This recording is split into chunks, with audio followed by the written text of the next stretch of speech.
함께 예배하는 모든 분들 가운데 이 말씀의 축복이 함께 하시기를 주님의 이름으로 축원합니다. 바울 사도는 지금 고린도 교회를 향해서 이런 말을 하고 있습니다. 너희는 나를 본받은 자가 되라, 이렇게 말씀하고 있습니다. 바울을 본받으라고 하는 것이죠. 우리의 신앙은 사람을 본받는 게 신앙이 아니죠. 그리스도를 바로 본받는 것이 우리의 신앙입니다. 그럼에도 불구하고 바울 사도가 사람인 자기 자신을 본받으라고 이렇게 바로 요구하고 있습니다. 그 이유는 바울 사도가 예수 그리스도를 바로 본받고 있기 때문에 그런 것입니다. 그렇다면 바울 사도는 어떤 것을 지금 본받아 살아가고 있는 것입니까? 15절에 말씀하고 있는 것 같이 스승이 되지 않고 아버지가 되는 삶을 바로 살아가고 있는 부분을 바로 이야기하고 있는 것입니다. 그러니까 이 본문 말씀은 우리 그리스도인들에게 스승이 되지 말고 아버지가 되라, 이렇게 우리에게 말씀합니다. 그 이유는 하나님께서 우리를 스승처럼 우리에게 오시지 아니하고 아버지처럼 우리 인생을 가운데 오셔서 그렇게 아버지 노릇을 하고 있는 까닭이라고 하는 것입니다. 이 부분이 오늘 본문에서 핵심이 되는 것입니다. 아니, 성경 전체에서 핵심이 되는 것입니다. 우리가 주일날 설교를 듣고 많은 분들이 아버지가 돼야 되는구나, 아버지로서 삶을 살아야지, 이렇게 생각들을 하신 것 같습니다. 귀한 일이죠. 그래서 아버지 노릇은 기다리는 거라는 것이죠. 스승처럼 이건 틀렸고 그러니까 너는 이걸 고쳐야 돼 라고 요구하는 것이 아니라 그가 고쳐지지 않는 인생, 어긋난 인생을 살아갈 때 그를 기다리는 거라고 하는 것이죠. 하나님은 우리가 어긋난 인생을 살아갈 때 우리 가운데 아버지 노릇을 하십니다. 궁극적으로 보시면 기다리는 일을 하시는 것이죠. 기다린다는 것은 그냥 막연하게 그가 변화되기를 기다린다는 것을 의미하지 아니하고 아버지로서 책임을 다하면서 기다린다는 것을 바로 의미하고 있는 것입니다. 자식이 어긋난 길을 갈 때 아버지는 그냥 기다리는 게 아니죠. 니는 네 인생이고 나는 내 인생이니까 네가 언젠가는 돌아오겠지 하고 아버지는 아들에 대한 생각을 다 잊어먹어 버리고 그냥 일상을 살아가는 게 아니죠. 아버지가 기다린다는 것은 아버지가 모든 것 가운데 자녀를 생각하는 것이죠. 그리고 아버지로서 마땅히 해야 될 일을 책임을 다하는 것이죠. 그러니까 자녀에게 자녀의 책임을 요구하는 것이 아니라 아버지의 책임을 아버지는 하는 거라는 것이죠. 여기 스승이라고 하는 것은 아버지이면서도 아버지의 역할에 집중하는 것이 아니라 자녀에게 자녀의 역할을 바로 요구하는 것을 의미하는 것입니다. 우리는 부모로서 자녀에게 그럴 때가 많죠.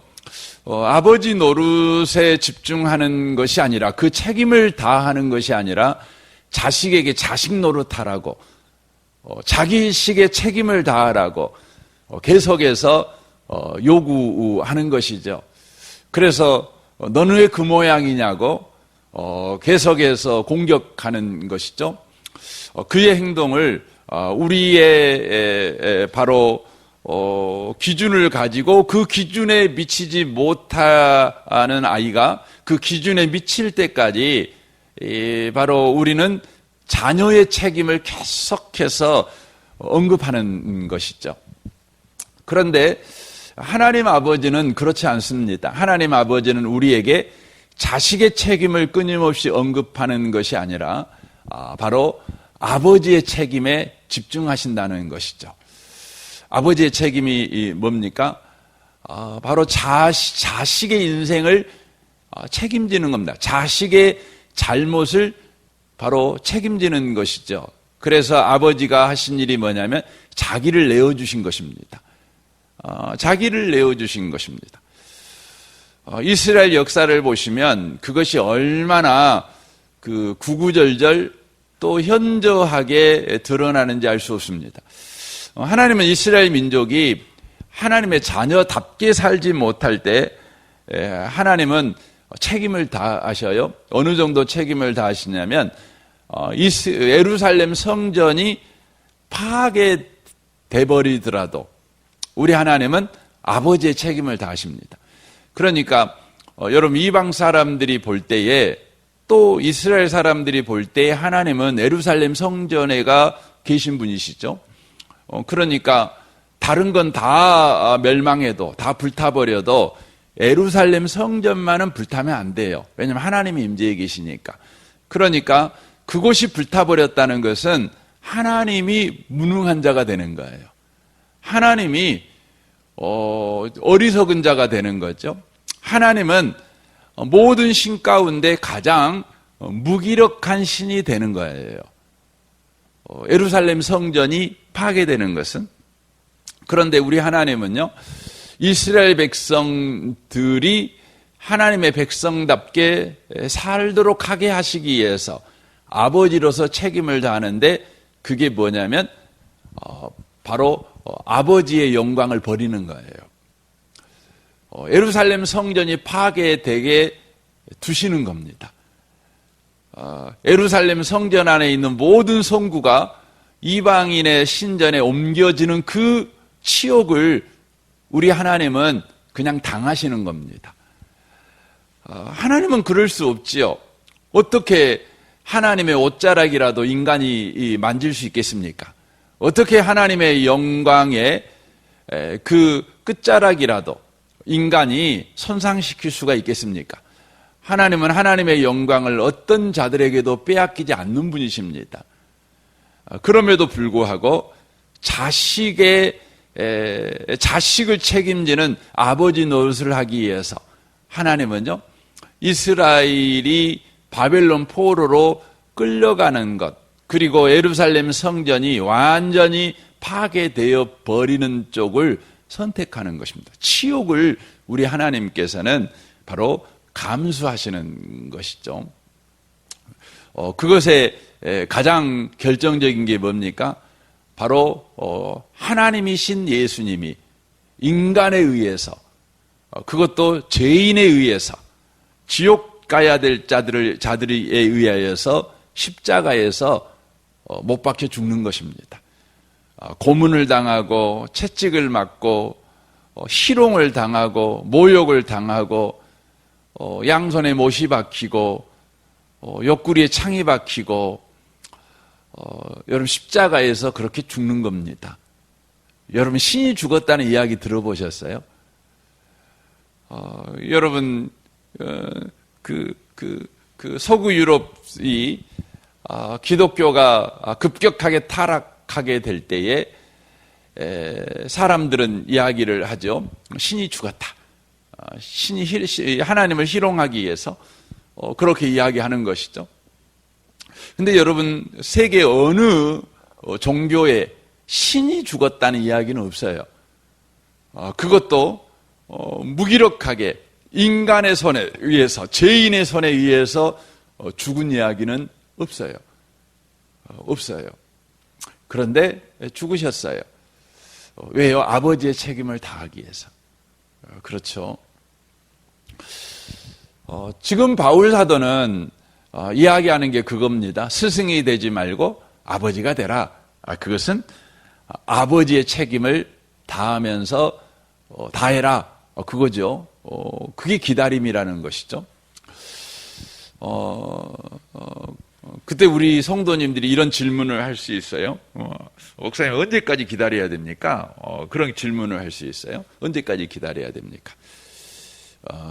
우리가 사람관계에서 제일 하기 어려운 게 뭐예요? 기다리는 게 어렵잖아요. 저 사람의 성질을 언제까지 참아줘야 되는가? 저 사람의 못남을 언제까지 참아줘야 되는가? 그렇죠. 언제까지 참아줘야 됩니까? 여러분 인간적으로 보면은요, 자식은 어때요? 여러분이 참아줘서 참습니까? 아니에요. 참아줄 수밖에 없으니까 참는 거예요. 그러니까 언제까지 참아야 되냐? 어쩔 수 없으니까 참는 거예요. 부모 자식 간에는. 근데 문제가 뭐냐면 우리가 사람을 상대할 때요, 왜 참지 못하냐면 부모 자식 관계가 아니에요. 그러니까 하나님 아버지가 우리의 아버지가 되셔서 자녀로 대하듯 우리를 대해주고 있으므로 우리도 모든 사람에 대하여 아비의 심장을 가지고 대해야 된다, 이거잖아요. 근데 우리가 사람을 못 참죠. 그 이유가 뭐냐면 아비의 심장을 안 가져서 그렇죠. 그래서 못 참는 겁니다. 여러분 남편한테 못 참아요? 왜요 못 참아요? 남편으로 보여서 그럽니다. 왜 아내한테 못 참습니까? 아내로 보여서 그럽니다. 여러분 아내와 남편은요, 오래 살다 보면 뭐가 되죠? 왼수가 돼요. 왼수가. 여러분 아내가 남편이 처음에는 동지였어요. 결혼할 때는 동지잖아요. 세상에 그런 동지가 어디가 있어요. 그래서 그냥 김동지고 이동지고 그러잖아요. 독립운동을 위해서 힘쓰잖아요. 처음에는 이제 서로 행복을 위해서 행복의 독립군이 돼가지고 서로 동무가 돼가지고 행복을 쟁취하게 삽니다. 근데 행복이 쟁취됩니까? 행복을 찾지 못해요. 그래서 새로운 목표지를 잡죠. 그게 뭐냐면 자식 키우는 것에 목표점을 갖습니다. 그래서 서로 자식 키우는 일에 동지가 되는 겁니다. 근데 그것도 쉽지가 않아요.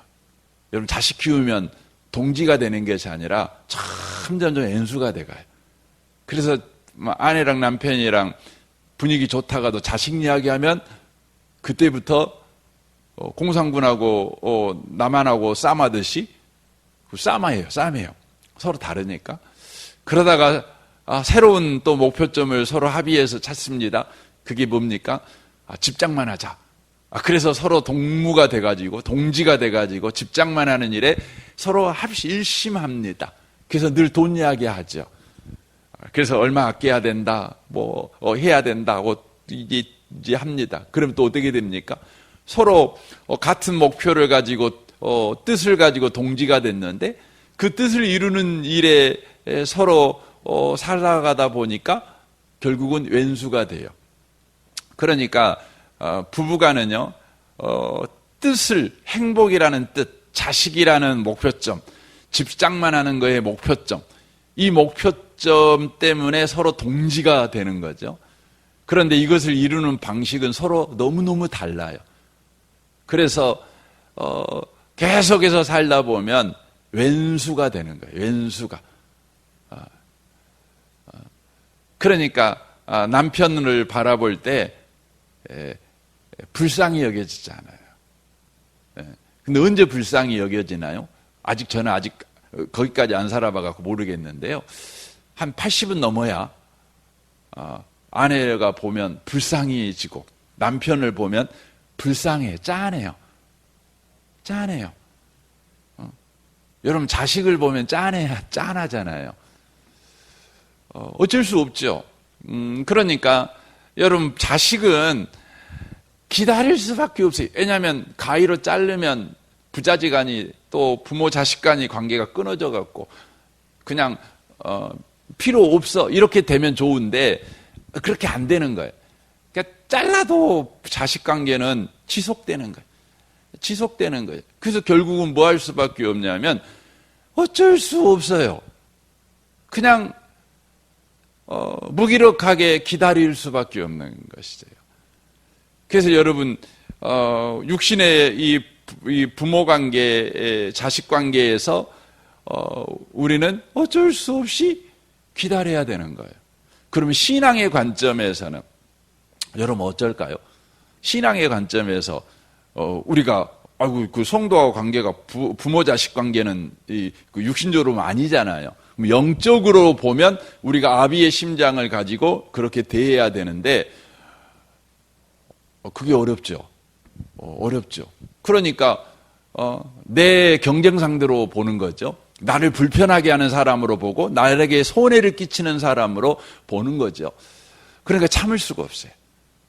저 사람이 똑바로만 했다면 우리 공동체는 훨씬 좋아질 텐데, 저 사람이 좀 현명했다면 우리의 모임이 더 능력이 있을 텐데, 더 풍요로울 텐데, 저 사람이 있어가지고 아이고 시끌사끌하기만 하고 나 저 모임 가기 싫어, 이런 생각하는 것 아니겠습니까?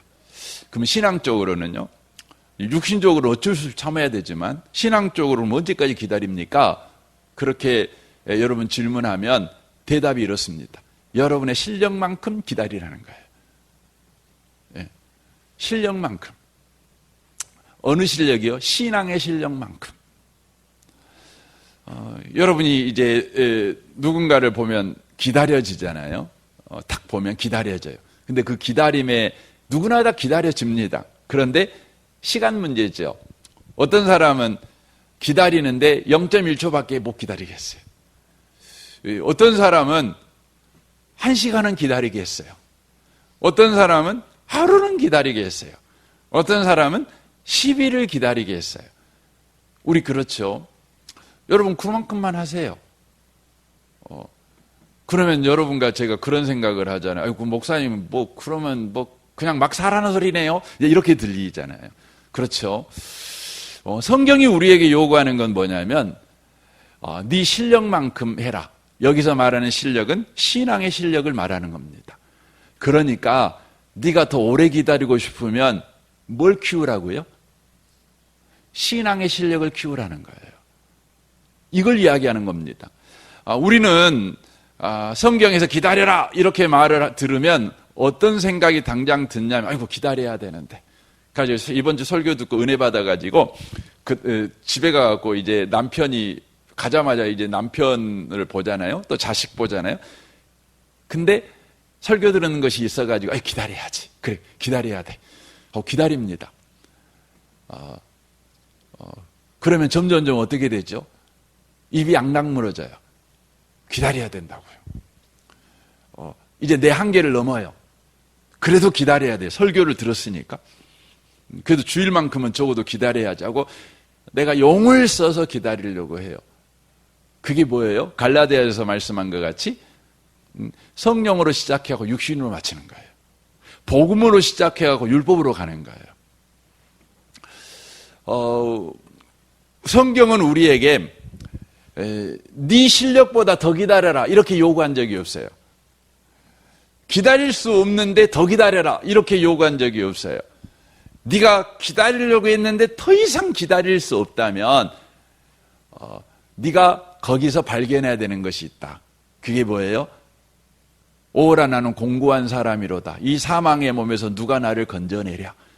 나는 이 정도밖에 기다릴 줄 모르는 사람입니다. 성경은 기다리라고 그러는데 나는 성경대로 못 사는 사람입니다. 나는 망하게 된 사람입니다. 그럼 그 다음에 이거 뭐예요? 그러니 아이고 하나님 난 내 마음대로 살랍니다. 이제부터. 그게 아니고 뭐예요? 예수님을 바라보는 거예요. 주님 내 실력이 요금밖에 안 되네요. 주님 내 실력을 키워주세요. 내가 주님 바라봅니다. 아버지가 하나님 아버지가 나를 아버지로 대하신다는데 얼마만큼 아버지로서 나를 대하시는지 내가 배우기를 원합니다. 여러분 예수님 배워가는 거예요. 하나님 배워가는 기회로 삼으셔야 돼요. 이게 성경이 요구하는 거예요. 그래서 여러분이 기다리는 수준을 보면 여러분의 신앙 수준을 알잖아요. 그 말은 뭔 말이냐면 여러분이 예수님으로 구원을 받았다고 하는 그 진리를 어느 정도 여러분이 지금 경험하고 살아가고 있는지, 그 깊이를 여러분이 어느 정도 알고 있는지를 여러분이 하는 기다림의 수준을 보면 알 수가 있어요. 쟤는 초등학생이구나 이걸 알아요. 얘는 유치원생이네. 선생님이 앞에 갈 때 그 병아리 그러면 삐약삐약 그러고 그냥 걸어가잖아요. 뒤에 애들이 따라가잖아요. 이렇게 따라가잖아요. 선생님이 그거 안 하면 얘네들이 안 따라와. 그리고 얘네들이 딴 데로 막 가버려요. 그러니까 선생님이 그렇게 해줘야만 해요. 해줘야만 해요. 초등학교 학생은 또 초등학교 수준이 있잖아요. 중학교면 중학교 수준이 있죠. 그런데 요한일서 2장에 보면 예수 믿는 사람들이 궁극적으로 가야 될 수준이 있죠. 그게 뭡니까? 아비의 수준이에요. 그러니까 우리가 어린아이 수준, 청년의 수준이 있고 그리고 아비의 수준이 있잖아요. 이게 잘하는 거예요. 이것은 신앙생 예수를 믿었지만 우리의 영적 수준이 있다는 걸 말하는 거예요. 이건 구원과 상관없어요. 구원은 신분으로 구원받는 거예요. 신분의 변화가 구원받은 거죠. 하지만 그에 걸맞는 수준이 자라야 되죠. 이게 성화라고 그러는 겁니다. 그래서 여러분과 제가 일상생활을 살아가다가 보면 기다려야 되는데 못 기다려요. 왜냐하면 우리 수준이 거기에 못 미쳤으니까. 그러면 그때 우리가 해야 될 건 여러분들을 책망하거나 여러분들을 여러분 스스로가 모욕하지 말고 내 수준이 이 정도구나. 나 유치원생이네. 나는 초등학생이네. 그럼 뭐 해야 되겠어요? 더 잘하려고 하셔야 된다는 거예요. 이게 중요한 거예요. 근데 너무나 많은 그리스도인들이 자포자기로 살아요. 그러니까 기다리라고 했는데 안 기다려요. 못 기다려요. 그러니까 그냥 예수님을 바라보지 않고 그냥 내키는 대로 또 사는 거예요. 그 내키는 대로 사는 것에 가장 일조를 하는 신앙의 방식이 뭐냐면 회개하는 거예요. 하나님 나 잘못했어요. 봐주세요. 그리고는 또 그냥 살아요. 여러분 우리에게 회개가 필요해요. 여러분 회개는 뭘까요? 여러분 회개는 주님께 돌아가는 게 회개지. 아이고 잘못했어요. 봐주세요. 예수님의 피로 딱 내 죄 씻어주세요. 여러분 아셔야 돼요. 여러분 그런 기도 안 해도 예수님께서 이미 여러분의 모든 죄, 과거, 현재, 미래의 죄는 이미 다 씻었어요. 그래서 저는 기도할 때 우리 성도들 대표 기도할 제일 얼척없는 기도가 뭐냐면 주님 이번 일주일 동안 내가 잘못하고 살았는데 예수 보혈 피로 깨끗하게 씻어주세요. 이런 기도를 해요. 이건 정말 얼척없는 기도예요. 여러분 그런 기도 할 필요 없어요. 여러분의 감정이야 너무 잘못해가지고 또 예수 피로 또 씻어주기를 원하겠지만 여러분 예수님을 믿잖아요. 그러면 더 이상 정죄함이 없다니까요. 여러분 믿으세요, 여러분? 그리스도 안에 있는 사람은 결코 정죄함이 없어요. 정죄함이 없다는 말은 죄에 대한 책임을 안 물어요. 안 물어요. 그러니까 여러분이 이번 주 죄 지었으면 예수님의 보혈피로 또 이 시간씩 발라줘야 이번 주에 지은 죄에서 내가 해방받는 게 아니에요. 이미 여러분은 예수 안에 있으니까 이미 해방받은 거예요. 해방으로 사는 거예요. 그러면 여러분 죄를 왜 짓냐? 여러분이 죄를 왜 짓냐면 수준이 그 정도밖에 안 되니까. 그러니까 죄를 짓는 순간 여러분은 뭘 발견하는 거예요? 내가 구원은 받았지만 수준은 이 모양이야. 그러니까 내가 주님 바라봐야 돼 이겁니다. 그래서 여기 4장 한번 봐보세요. 이 말씀만 하고 오늘 마쳤으면 좋겠는데요.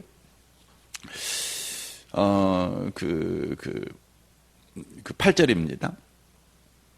4장 8절. 너희가 이미 배부르며 이미 풍성하며 우리 없이도 왕이 되었도다. 우리가 너희와 함께 왕 노릇하기 위하여 참으로 너희가 왕이 되기를 원하노라. 이렇게 되어 있어요. 그리고 앞에 6절 봐보세요. 우리에게 배워 서로 대적하여 교만한 마음을 가지지 말게 하려 함이라. 이렇게 되어 있어요. 그러니까 이 사람들은 그 수준 상태가 어떤 상태였냐면 자기들이 구원받았으니까 다 알아. 수준도 우리는 이미 영광스러운 수준이 되고 왕의 수준이 돼버렸다고 생각을 해요. 수준 자체가. 그러니까 자신들이 하는 건 이제 다 완벽해요. 그래서 사람들한테 지적질하고 똑바로 살아 이렇게만 살아. 본인은 우리가 옛날 말이 바람풍인데 바람풍 이렇게 하면서 남들한테는 바람풍 하라고 지는 바람풍하고 살면서 그런다는 거 아닙니까? 지금 이걸 이야기를 하는 거예요. 그러니까 여러분과 제가 예수 믿는 사람이 죄를 짓는 건요, 거기에 대한 책임을 이제 져야 되는 사람이 아니에요. 예수님이 이미 우리의 죄에 대한 책임은 다 지셨어요. 과거, 오늘 또 지을 죄, 또 다음에 지을 죄까지 완벽하게 이미 십자가에서 구원은 완성된 거예요. 다만 여러분과 제가 아직 신분은 그런 자가 되었지만 수준은 그런 자가 아니에요. 우리는 그런 수준까지 나아가야 되죠. 그래서 저와 여러분의 수준이 우리의 삶을 통해 적나라하게 폭로되는 거예요. 그것은 우리를 부끄럽게 하기 위해서가 아니라 우리를 더욱 잘하는 기회로 삼게 하기 위해서. 그래서 우리가 여러분 학교 다닐 때 공부할 때 우리 시험 문제지를 막 풀잖아요. 시험 문제를 풀면 맞은 답이 나오고 틀린 답이 나오잖아요. 그럼 여러분 맞히면 내가 이 정도 실력이구나 알지만 틀리면 뭘 알아요? 틀리면 내가 이 정도 실력은 안 되는구나. 그래서 뭐 해요? 공부 잘하는 애들은?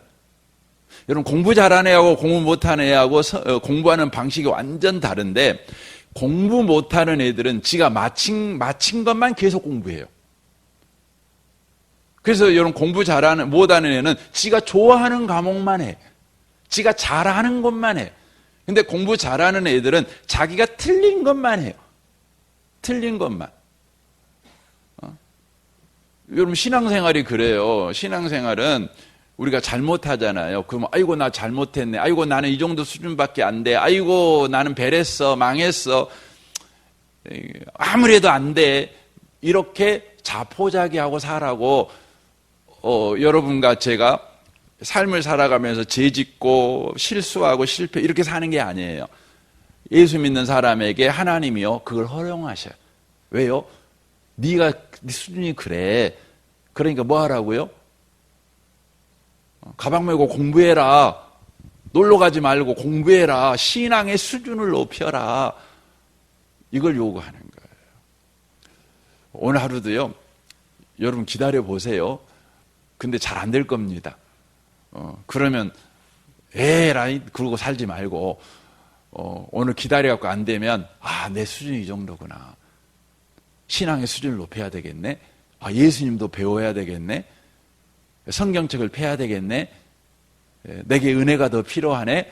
이런 분발의 기회로 삼는 그런 복 있는 하루가 되시기를 주님의 이름으로 축원합니다. 아멘. 우리 같이 기도하겠습니다.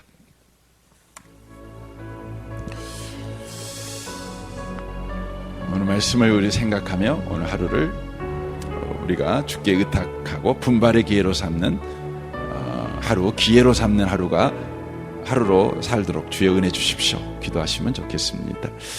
여러분의 가정과 직장과 또 우리 성도들을 위해서도 기도해 주십시오. 오늘 수요일입니다. 오늘 예배를 위해서 저는 우리 성도님들이 많이 예배에 나왔으면 좋겠습니다. 수요 예배 있다는 것이 우리 연약함에 대한 하나님의 배려입니다. 우리는 일주일 동안 말씀 안 들어도 살 수 있는 사람들이 아닙니다.